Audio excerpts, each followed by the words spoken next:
Lincoln and slavery.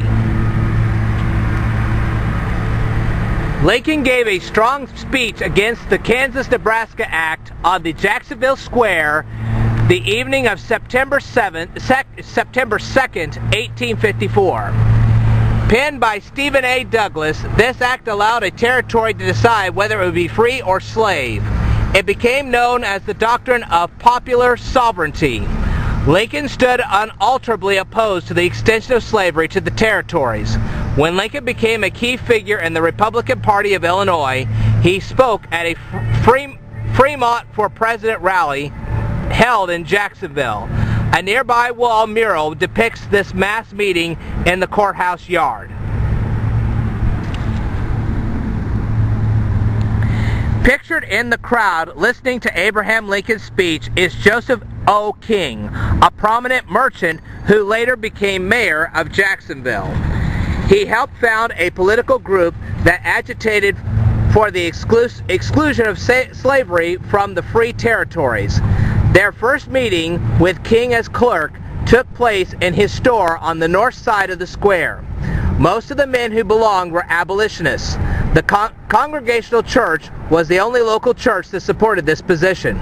King's group purchased 500 copies of Harriet Beecher Stowe's Uncle Tom's Cabin, 1852, widely considered an inflammatory novel. King and others caused havoc by distributing the books in Jacksonville. Remembering Lincoln's speech, King said, "We had only a few real Republican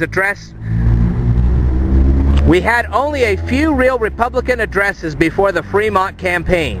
One of the first strong anti-slavery speeches made here was by Abraham Lincoln. He spoke in the courthouse park, and when he came out sharp and strong against slavery, I threw up my hat and shouted, 'Hurrah for Abe Lincoln for President of the United States.'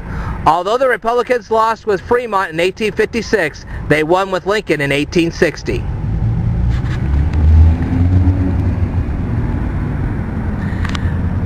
These views depict the north and east side of the Jacksonville Square in 1861. Unlike most towns, Jacksonville did not locate its county courthouse in the middle of its square. The original courthouse stood on the northwest corner of the square. After this structure burned, the county built the brick building shown in the mural. It was regarded as one of the ugliest courthouses in the state of Illinois.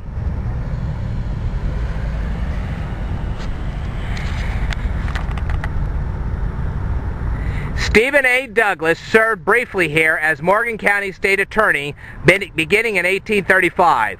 Although Lincoln was a lawyer on the 8th Judicial Circuit, which did not include Morgan County, he appeared numerous times in cases tried in the brick courthouse. It was demolished after the current Second Empire Courthouse was constructed 2 blocks west of the square on State Street in 1868.